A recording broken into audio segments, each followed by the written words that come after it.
Yes. Proverbs 17 says, a merry heart does good like medicine. I'm a firm believer in the fact that you're going to lose things in this life or people in this life, but one thing you need to be careful about is don't lose your sense of humor. So let's start off on a rather lighthearted note. Some of you may be able to relate to this story. This morning, somebody may have prayed this prayer. Dear Lord, so far today, I've done all right. I haven't gossiped. I haven't lost my temper. I haven't been greedy, grumpy, nasty, selfish, or overindulgent. I'm very thankful for that. But in a few minutes, Lord, I'm fixing to get up out of bed. And from then on, I'm going to need a lot more help. I enjoyed this story here. This gets kind of personal, but it's definitely a cute story. Mabel and Ethel were talking, and Mabel said, Ethel, you said I've got a suppository in my ear? She pulled it out and she stared at it for a minute and said, Ethel, I'm glad you saw this because now I probably know where my hearing aid is. I told you it gets personal.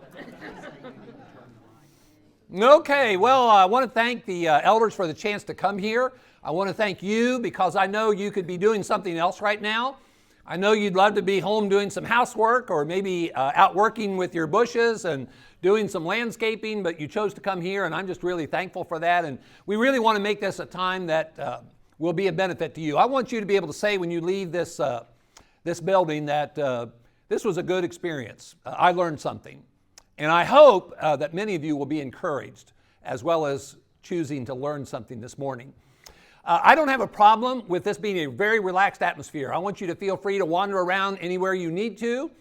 If you feel a need to stand up and stretch a little bit, or if you need to go to the restroom, you feel free to do that. You don't even have to turn your phone off. Feel free to leave your phones on. This is a very relaxed atmosphere. I didn't come here to preach to you. You can clap about that. Now, if you come back tomorrow morning, I'm going to preach at you at least one time. I've come here to talk to you, and I'd like for you to talk to me. And what we'd like to talk about in this first session is about life and love and loss. I want you to think about the world that we live in, and I want you to give me a word or a phrase that you would use to describe the world that we live in. You know, when we're born into the world, here we are, beautiful, innocent, totally dependent. What kind of a world do we grow up in, and what kind of a world do we live in? Give me a word or a phrase you'd use to describe the world that we live in. Anybody? Chaotic. Chaotic. That's a good descriptive word. That's very accurate, especially nowadays. Okay, besides chaotic, give me another word. Evil. Evil. 1 John 5 and verse 9 says, the whole world lies under the sway of the wicked one. Yeah. The devil is like a roaring lion walking about seeking whom he may devour. 1 Peter 5:8. Yeah, it's an evil world. It's a chaotic world. How about some other word or phrase? Busy. How much? Dark. Busy, hectic, dark. Okay. How about another word or phrase? Stressful. Yeah, very stressful. Boy, it's a very uncertain world, isn't it, also? Would you have ever imagined that a couple of months ago we would be where we're at now in regard to our world and what's happening in our world? Hasn't it been shocking? Hasn't it been just, it's hard to imagine. You know, think back a couple of months ago. Could you imagine things being where they are now? And I'm not just talking about the gas prices. It can be a rough world, can't it? Now, hey, did you notice something about everything that you all mentioned? There's something in common with every description that you've mentioned. Yeah, they're all negative, aren't they? Yeah, they're all negative. Is that really a true, accurate picture? I want you to look at this image. And when you look at this image, tell me what you see when you look at that image. What does that image tell you? Blessings are more than burdens. Okay. Why do you get that impression from looking at that image? Because of the teeter-totter. Because of the teeter-totter. And you've got the blessings down here weighting down and the burdens being up higher. So the blessings are not just more numerous, but they're also of great value, heavy in regard to value.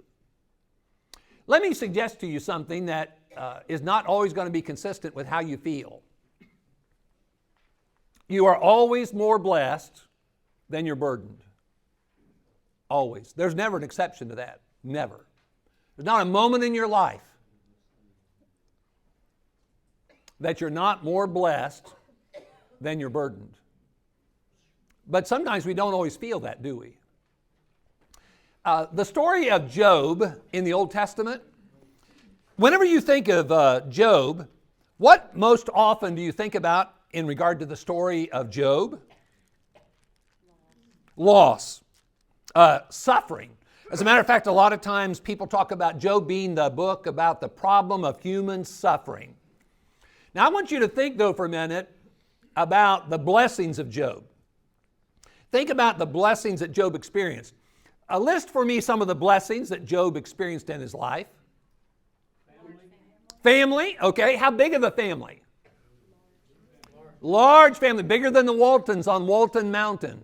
Now, some of you are going to have to Google that, some of you younger people, but anyway, yeah, a big family. How many children? 10 children. Now, if you had 10 children, what did he probably also have? You probably had grandchildren, but if you're going to have 10 children, I hope you have a wife, okay? So he's married. He has 10 children, probably has grandchildren. What else does Job have?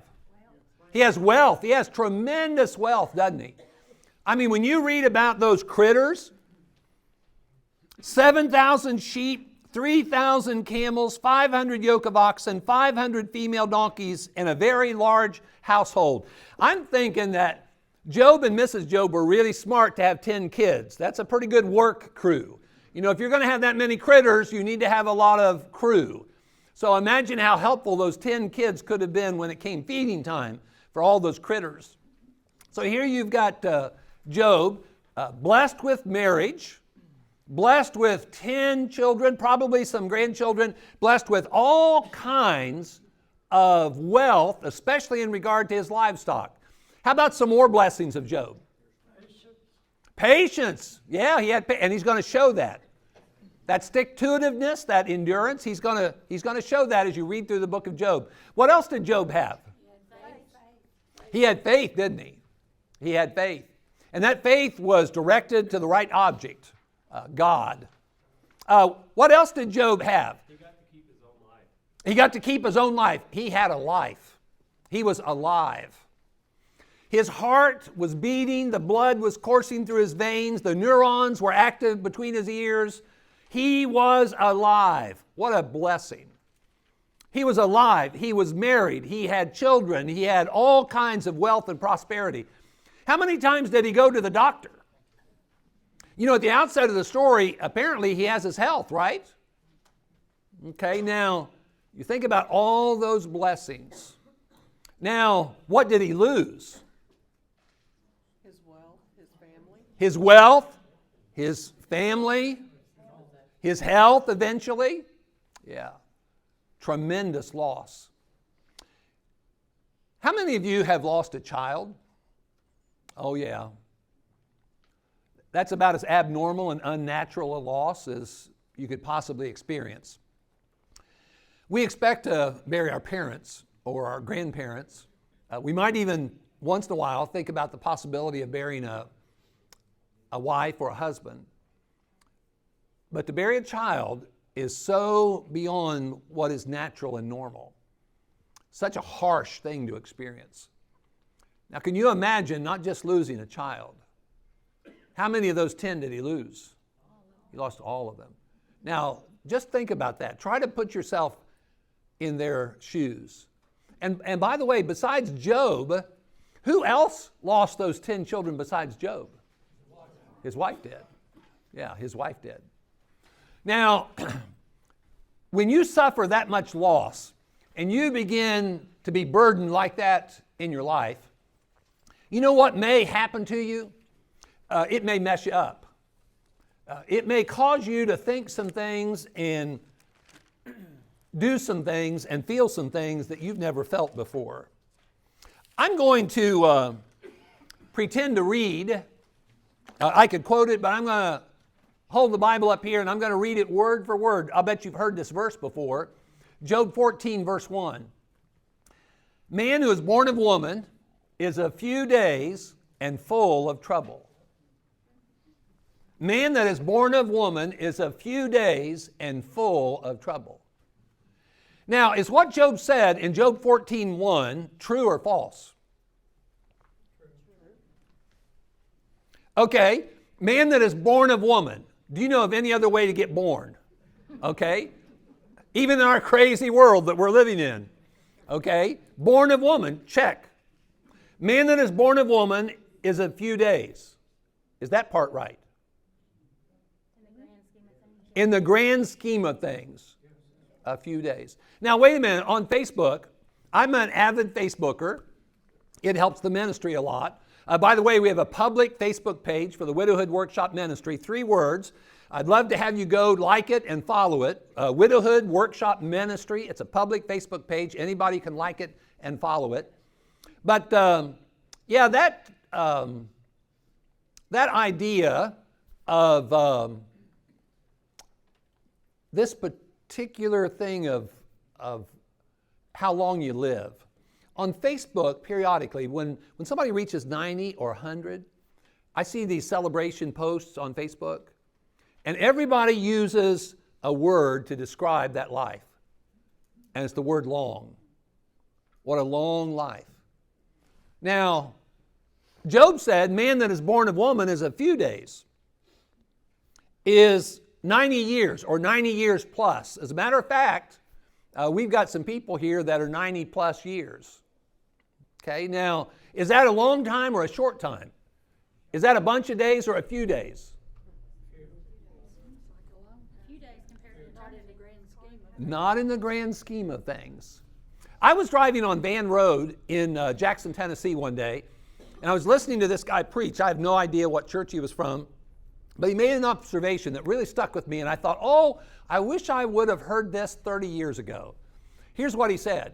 He said, wisdom is when you see something the way God sees it. I thought, wow, that's exactly right.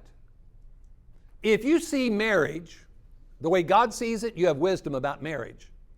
If you see stewardship and the handling and the caring of your blessings the way God does, then you have insight or wisdom about stewardship. If you see life the way God sees it, you have wisdom about life. When you see something the way God sees it, you have wisdom about that subject. Now, in regard to life, God says it is a few days because Isaiah says he inhabits eternity. We human beings look at life like snapshots. God sees this video that's always been running and is always going to run. In the grand scheme of things, in the eternal perspective, what is 90 plus years or 100 plus years? It's not even a drop in a bucket. We do live here just like James 4 talks about, like a vapor that appears for a little time and then it vanishes away. It is a short time. Okay, check mark that. Job said, man that is born of woman, check mark, is a few days, check mark, and full of trouble. Now, what about that phrase? Was his life full of trouble? Now, I want you to stop and think about, in his worst state that we read about in Job, in his worst condition, did he have any blessings? Name them. He was still alive. He was still alive. He still had a wife. And do you know what some of us would give to have that marital mate? He still had a life. He still had a wife. Now, she may not have been a 5-star wife. But, you know, something I think we do not think about enough. is okay when she got to the point that she snapped and she encouraged him to curse God and die. What do you think prompted her to say that? She had lost the same things he had. But often we focus on what he lost and forget about what she lost. And then she's watching him suffer. And she is watching her mate suffer. And she did snap. She said, curse God and die. But hey, let's cut that woman some slack. She was human. And that was her reaction, her emotive response to what she had experienced in her loss. So he has life. He has a wife. What else does he have? He has the Lord. He has a God in heaven who is watching over him and providentially caring for him. And God is the one who's striking the lines and compelling Satan to color within the lines. The book of Job isn't just about human suffering. It's also about the sovereignty of God. God was in control. God was forcing Satan to function within the lines that he drew. So he has a God in heaven who loves him. He has a wife. He has a life. What about friends? Did he have any friends? Okay. Now, you know, when you think about the prosperity of Job and you think about friends, how many do you know that he had? 4. Okay, there are 4 people, 4 Eliphaz, Bildad, and Zophar, and then there's Elihu who kicks in as well. You've got people who are communicating with him during his time of horrific loss. So, how good of friends were these 3 friends? Now, I know what we typically jump to is that observation he makes eventually where he nails them as miserable comforters. Okay, but before we jump to that, I want you to stop and think about those 3 friends. Chapter 2 of the book of Job, verse 11 says, Eliphaz, Bildad, and Zophar, for they made an appointment together to come and mourn with him and comfort him. Now, do you think those 3 fellows had anything else to do? They dropped everything. And they came to him. Now, I don't know how far it was that they came to come to him, but they dropped everything in their life and they came to him.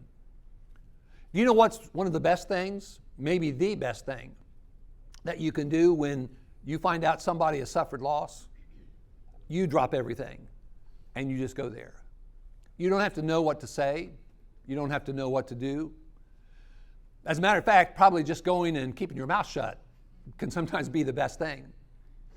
Because sometimes we open our mouth and we say things that maybe are not appropriate. I remember the first time I was presented with this kind of a situation. I grew up a heathen and started going to church for the first time when I was 15 years old. And about 6 months after I started going to church, I became a Christian.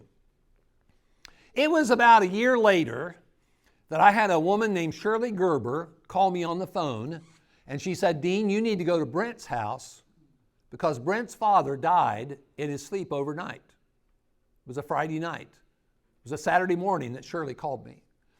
I went and did what Shirley said because I had respect for Shirley. I saw what a devoted Christian woman that she was. And I thought, if Shirley told me I should be there, then I need to go there. So here I am, a very young Christian, very inexperienced. I'm told to go to this young man, this teenager who was a few years, about 3 years younger than I was, go to his house because his dad died overnight. I remember driving my 1964 Dynamic 88 Oldsmobile over to his house, turning the ignition off, thinking, what in the world am I going to say to Brent? And I remember thinking that when I climbed the stairs up to the porch, and I remember thinking that when I knocked on the door. I went in there and I sat on a stool. I don't remember a thing I said. I remember being there, and you know what? Brent remembers I was there. He's a preacher in Fairmont, West Virginia now, and I did a widowhood workshop over there just a few months ago. And to this day, he remembers that I was there. These three friends, who are frequently just referred to quickly and labeled as miserable comforters, they did, yes, morph into that, but that wasn't the reason they came. They dropped everything and they went for the right reason. It says, to mourn with him and comfort him. You know how they did that? By their presence. And they sat there for 7 days silently. Now, if those had been three female friends, that would have not been possible. There's no way three females could go 7 days. It ain't happening. You do know I'm kidding, right? I had a wife for 41 years, and I have 3 daughters. 4 of my 5 grandchildren are female. I have an affliction. It's not in an American Journal of Medicine. I have this affliction that I refer to as overexposure to the female gender. So I like to make fun of females. But, you stop and think about these 3 friends. They drop everything, and they come for the right reason. It was only after they opened their mouth that they morphed into these miserable comforters. But they came for the right reason. Yes, he had friends. Now, do you figure he had more than 3 friends? If he was married, he probably had friends through that marriage, just like all of us. When we get married, sometimes it's not a friend that we have directly, it's a friend we have through somebody else, through our marital mate. And don't you think somebody who was that prosperous would have interacted with a lot of people? A lot of people would have known him. He probably had a lot of friends, but here are 3 specifically that come for the right reason. He had a lot going for him. He was richly blessed. There was never a time in Job's life when he was not more blessed than he was burdened. We focus on the burdens. Now, the problem is Job was so burdened that it blinded him to his blessings. And that's what can happen with loss. Loss is such a tremendous burden that it can blind you to your blessings. Proof of that is this very statement that we read in chapter 14, verse 1. Man who is born of woman is of few days and full of trouble. If your life's full of trouble, then there's no room for blessings. He made an extreme statement there. It's hyperbole. He really stretched it. You know what happens when we're really emotional? We say stuff that oftentimes is an exaggeration. Like, for instance, if you've been married, let's say, for 5 years, and as a female, you just snap at your husband, and you say, I told you to take out the garbage. You never take out the garbage. Well, in 5 years, surely he did once or twice. But you're so cranked up and you're so emotional that you make that extreme statement. Yes, he was heavily burdened. He was heavily burdened. But he had blessings far greater, more numerous, and of greater value than the burdens. There's a book on this display table over here called 1,000 Gifts. It's written by a lady who journals her devotion to counting 1,000 blessings in her life. There have been some people who have told me that of all the books they've read outside the Bible, it was the most touching and best book they'd ever read. You know, sometimes because of the burdens that we bear, we become so emotional that we are blinded to the multitude of the blessings. My daughter, one of my daughters, is an avid Facebooker, and she used to hashtag blessed beyond measure. And I decided when I got on Facebook, and it was only after my wife passed away, I got on Facebook, I decided I was going to one-up her. And so what I did was I took what she would hashtag blessed beyond measure, and here's the way I did it. Blessed beyond both merit and measure. We're blessed way beyond what we deserve. We're blessed way beyond what we need. We're blessed way beyond what we can count. Our problem often is that we don't think specifically enough. We think too generically when it comes to gratitude. And because of that, we have less of a sense of gratitude, and we express our gratitude less frequently because we think in a generic way. Think specifically. And that's what that lady did in her 1,000 gifts. Have you ever thanked the Lord for the ability to walk? I try to walk 3 miles a day, and a lot of times before I go out to walk or when I come back, I thank the Lord for the ability to walk. Have you ever thanked the Lord for the ability to hug? Do you know there are people that cannot hug? Physiologically, they're unable to. My wife, for several months, because of the fact she was stricken with Parkinson's disease. Even when she'd have a small grandchild placed in her hospital bed at home, she couldn't raise her arms and hug that grandchild. Have you ever thanked the Lord for the ability to hug? Have you ever thanked the Lord for the ability to see? Have you ever thanked the Lord for individual people in your life by name, for what a blessing that they are, for the Lord to providentially give them into your life? You know, Job was so crushed by what he had experienced. And remember the kind of fella he was. He was awesome. I mean, he was an amazing spiritual giant. But look at how much his burdens changed his perspective. Job 7, verse 6, I'll bet you'll remember the first part of this verse if you've been to many memorial services. My days are swifter than a weaver's shuttle. Okay, life does speed pretty fast, doesn't it? But there's another section to that verse. My days are swifter than a weaver's shuttle and spent without hope. Was Job without hope? Oh, no. His hope was watching over him. He had a God in heaven who loved him, who was providentially caring for him. And that God is the God of hope. But he was so burdened and so emotionally and mentally troubled by his burdens that he was bearing. He saw his life as without hope. If we're children of God, there's no life circumstance this side of eternity that causes us to be without hope. If we have God, we have hope. I say all that to say this. The reality is that in this life, no matter how strong we are in regard to our relationship with God, no matter how long that we have become or been Christians, there are times in our life when we may be so burdened that we really struggle and become people that we never thought we'd be. Life can do a number on us. It's a very humbling thing to keep living. Now, one of the problems with life is we get attached to stuff. Sometimes intentionally and sometimes unintentionally, we get attached to things. Now, can anybody tell me the city in which this movie was filmed? Because, don't Google it. Nobody. Don't, what?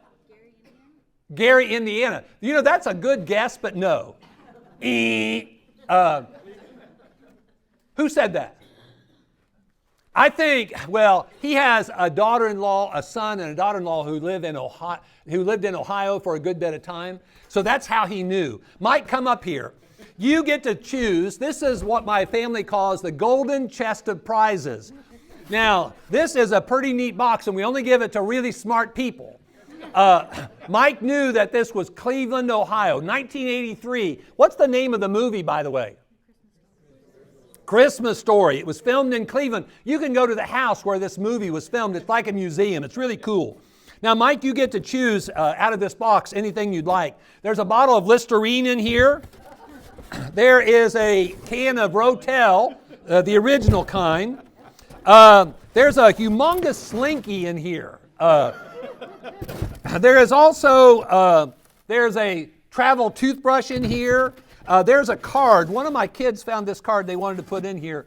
if you need a birthday card for somebody, this one says, another birthday? Don't think of it as getting old. Think of it as becoming a valuable collector's item. So you can pick out of that box whatever you'd like to have. Go ahead and take it off to the side there. I'll take it And with there's the top. Got it. Only one item. Only one item.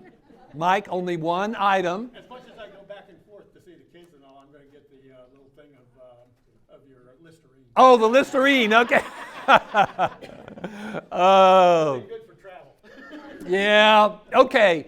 By the way, does anybody happen to know his name? Now, this one's easy. What's his name? Does anybody know this name? Who said that? Raise your hand. Come over here at the box. Mike, after you pick out, she needs to get something out of that box too. There's not very many people that know this. This is Flick. Now, okay, go ahead and give it to her. Let her pick from that box. Now, do you honestly think that Flick expected to get his tongue attached to that pole? But it got attached, didn't it? And do you remember? You can just set it on the floor, Mike. Do you remember what happened when this occurred? The fire department came, the police came, the parents came, and the whole community is in an uproar. He became attached to something. In this world, what happens is we become attached to things. Sometimes unintentionally, and sometimes intentionally. When I was 15 years old and started going to church, I really wasn't interested in the Lord. But when I started going to church, I got interested in this 15-year-old girl. Now you got to remember, I was a heathen for 15 years, okay? I had way more interest in that 15-year-old girl than I did the Lord, but then I grew to appreciate and love the Lord even more than her. Sometimes with people, we become intentionally attached to them. Sometimes we become unintentionally attached to people or things. Now, the problem with that is that in this world, where we become attached to people and things, inevitably, this side of eternity, we're going to experience loss. Now, I want you to name me some things, and a group this large, surely, let's rattle off at least 5 or 6. Name me some things, not people now, let's exclude people. Name me some things that a person could lose this side of eternity and it would have an effect on them. A home. Now, wait a minute. Why would a home be such a big deal? Because if you give me your address, I can go on Zillow and I can see a picture of your home and I can see an overpriced value Zillow always puts on your home because they want to encourage activity in the marketplace. And I can assess a number to the value of your home. Why is it such a big deal to lose a home? It's only brick and mortar or a bunch of lumber or shingles. It's where you keep warm at night. It's where you keep warm at night. What else? Memories. Who do you have those memories with? Family. By the way, here's life. Gary Smalley, in a book he wrote, The DNA of Relationships, at the end of every chapter, he has this quote. Life is relationships. The rest is details. Life is relationships.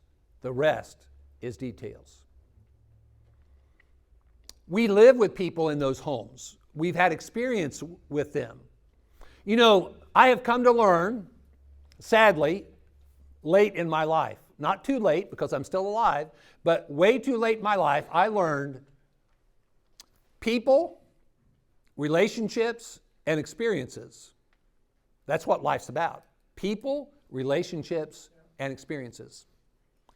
When you lose a home where you've had interaction with people and you've cultivated relationships with them and you've had experiences with them, it'll blow you away. You know, in Middle Tennessee, there have been different tornadoes that have come through. People's lives have been turned upside down. Possessions have been lost. Possessions that cannot be replaced. And most often I hear people talk about the loss of photographs as being so hurtful. So, okay, you think about your house. Okay, name me something else that you would lose. Money. A pet. There are 2 Australian Labradoodles in Gainesville, Florida that belong to 2 of my grandchildren. And that will probably be my first pet funeral. When they pass away, it's going to be a crushing blow. You know, your pets don't last forever. When you get those pets, what are they? They're pets. What do they become, though? A member of your family. And now they're pet cemeteries. Yeah. Don't just dismiss this issue of people losing pets.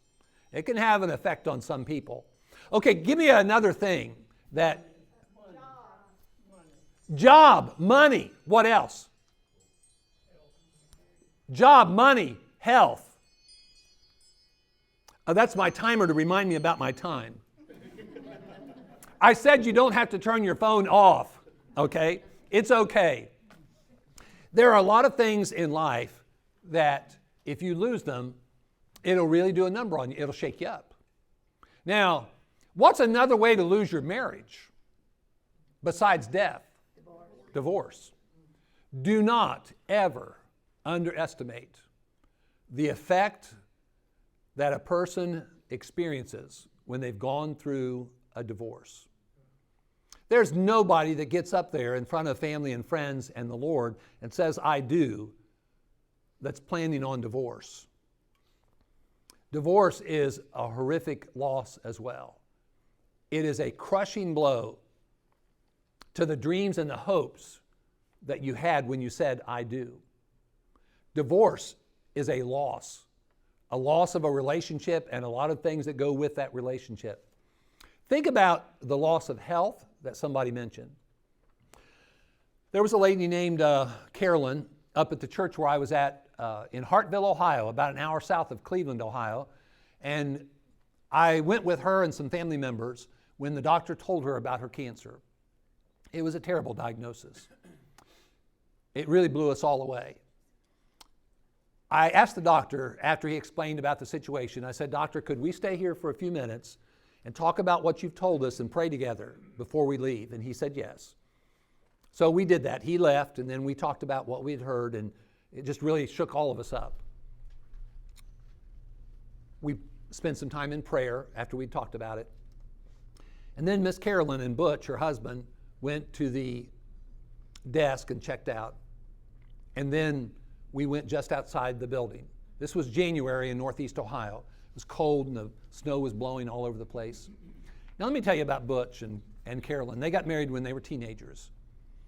I'm not sure if Butch was an alcoholic when he got married, but he became an alcoholic and was an alcoholic for many, many years, for decades. And Miss Carolyn stayed with him. Only by the grace of God could she have endured that experience. She was such an amazing woman. Her job was to clean dorm rooms at a college at Walsh University in Canton, Ohio. And she kept that job to keep her family afloat. Miss Carolyn was an amazing Christian lady. Now, Butch and Carolyn, they were both Christians, but Butch had been an unfaithful Christian for many years. So this was about a half an hour after she had heard that diagnosis. And we were standing outside the building.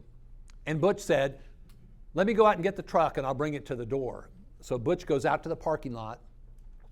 And Miss Carolyn and I and some of her family members were there at the door. And when Butch was out in the parking lot, Miss Carolyn said this. She said, well, maybe this will bring Butch back to the Lord.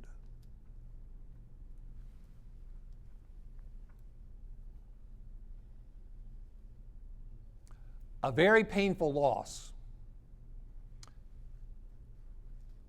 But she wanted some good to come from that horrific loss, an eternal good. She wanted her husband to come back to the Lord. The beauty of the story is he did come back before she passed away. He did come back to the Lord and was a faithful Christian for the rest of his life until he died. You know, sometimes we go through losses other than the loss of people that can be really difficult. Have you ever thought about this? A young lady goes to a college campus and she's raped and she's lost her virginity in an experience of violence. Do you think she's going to grieve that loss? Think about the devoted, holy-hearted young lady who grew up in the church, but in a moment of passion, she gives her virginity away. Do you think she's going to grieve that? She sure is, if she has that kind of a heart. You think about people who've had jobs that have become their identity, and then they lose their job. Clyde Grimmett worked for Firestone, the Firestone Tire and Rubber Company in Akron, Ohio, for 39 years. He'd go in on Saturdays when he didn't have to. That job became part of his identity. He was a member of the church where I preached in Hartville, Ohio. And they came in one day at work and said, Clyde, we're going to move your job down to Nashville. You know, the Japanese, Bridgestone, bought Firestone, wanted to move the headquarters down to Nashville. And they came in and said, Clyde, we're going to move your job down to Nashville. He said, I don't want to go to Nashville. And they said, well, we don't want you to go to Nashville either. And that is how he was informed about his dismissal. He was crushed. He was crushed. You know, there are times that we can experience the loss of things in our life that really shake us up. But a lot of times we don't think about that. You know, think about people who've lost a limb, maybe because they were in war, or maybe because of a diabetic condition. Do you think they grieve the loss of a leg, or the loss of an arm? Think about people who lose their sight because of glaucoma or some other, maybe a tragic accident. Anytime that we lose something of great value, it's going to have an effect on us, and that's grief. Now, the problem with loss is it's not just a change, it's a forced change. Sometimes in life, what happens is life gifts you things that you really don't want. Hey ladies, let's assume that you got a gift that you were given that you don't want. Okay, ladies, what are you going to do with it? Okay, re-gift it. Re-gift it, okay? I would highly recommend that you repackage it before you re-gift it, but okay, re-gift it. What are the other options? Just give it away. Okay, what else? Yard sale. That's a good idea. Okay, what else? Do what? Stick it in the closet. Why do you stick it in the closet, Karen? You don't want to hurt anybody's feelings. And if you stick it in the closet, maybe you might forget about it, right? Okay, you see, sometimes life gifts you things that you don't want, like loss. So you're stuck with it. What are you going to do with it? Would you re-gift it to somebody else? Can you put it in a closet and forget about it? You're stuck with it. The rest of your life, everywhere you go, you're stuck with your loss. It's a forced change. Life gives us tremendous blessings, but sometimes life gifts us things we don't want, like illness, like accidents, even tragedies, and even the loss of loved ones. We're stuck with it. Our only hope is to learn to deal with it. Learn somehow to deal with it in a constructive fashion. Now, it's a forced change. Now, some of the changes in life are chosen. Some of the changes of life are forced on us. Loss is a forced change. Now, what you want is you want a new beginning. What you'd like to do is flip a switch. That's what you'd like to do. Just flip it. If it's too dark, just flip a switch, it gets light. Just flip a switch and go from change to new beginning, but it doesn't work that way. That's not an option. What you're going to have to do after you've suffered loss, this forced change, to get to your new beginning, you've got a neutral zone you're going to have to go through. There's a book written by William Bridges. It's just simply called Transitions, subtitled Making Sense of Life's Changes. Great book. This is really that book. I tried to create the image of the basic thesis of that book right here with this picture. What he suggests in that book is that with change, there's an ending and there's a new beginning, But what we've got to realize is there's this neutral zone. Now, this neutral zone is a weird place to be. It's like going through a forest. Now, here are the weird characteristics of this forest. Number one, there are no paths, none. There are no footprints, but there are people. I told you it's weird. What you've got to do as you go through this forest to get to your new beginning, you've got to make your own way. You've got to find your own way. Please be very hesitant to tell people what to do when they've been forced to deal with change, the change of loss. Be very hesitant to tell them they need to find their way. In this forest, you meet some people. Though there's no paths and no footprints, you meet people. And some of those people are wonderful. They're very supportive and very helpful. There are other people that you meet in this forest. They're not. They're hurtful. They're not helpful. They're actually hurtful.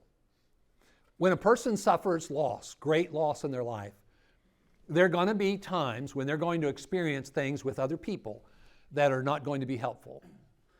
As a matter of fact, you can Google stupid things people say to folks who have lost loved ones.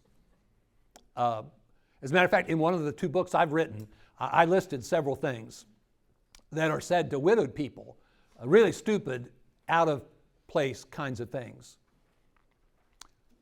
And in this forest, you're also going to suffer some neglect. The typical person who loses a loved one, especially a spouse, loses 75% of their social network because they don't know what to do with you. And you make them feel uncomfortable. And you know what we often do in our culture? We protect our comfort zone. We don't want to get out of our comfort zone. And if we are seeing something as threatening or potentially painful, we back away from it. That's the reason why a lot of people who suffer grief do it in very lonely ways and very private ways. Because we live in a grief-illiterate society, people don't know what to do. They're not acquainted or aware of what grief is and what the experience is like. And so a lot of people are just neglected. I appreciate this church for opening up an opportunity for us to think out loud together about this and maybe become better educated to help other people and better prepared for when we experience the forced loss. How long are you going to be in the forest working your way to a new beginning? I have no clue. I have no clue at all. It could be months, it could be years. I know of one particular preacher's wife. It took her about 7 years before I saw signs that, yeah, she's back. She's pretty much back. By the way, don't ever tell somebody or encourage somebody to get over it or to move on. Please eliminate those kinds of statements from your vocabulary when you're interacting with somebody who's experienced loss. You do not get over loss. What you can do is you can absorb it into your life. You can absorb that experience into your life. You can learn from it. You can actually be a better, stronger, wiser person because of it and be more effective in helping other people. You can absorb it into your life. You ain't getting over it. We don't get over the loss of precious blessings in our life that we've lost. We don't get over it. We can be resilient. We can learn to absorb it. But getting over it is really not a very realistic way of thinking about it, because you're just going to have to deal with it the rest of your life. And you can learn to deal with it and have a full and rich life as well. But you've got to realize that in this neutral zone, you are not going to be normal. You're not going to be yourself. In that phase of your life, you're going to question your sanity. I've actually had people tell me, I thought I was going crazy. And that is a very normal experience and a normal thought and feeling during that neutral zone period. It will really do a number on you to the point where you will think things you never thought before. You will feel things you never felt before. You will do and say things that are way out of character for you. What we need is what the Hobby Lobby verse in the Bible says.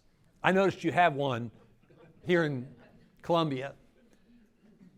What we need to do is wait on the Lord. We need to seek the Lord. That's what we need. More than anything, that's what we need when we've suffered loss. I love the spirit of David. When my heart is overwhelmed, lead me to the rock that is higher than I. That's what we need when we've suffered loss. The reality is, before we suffered loss, we needed Him too.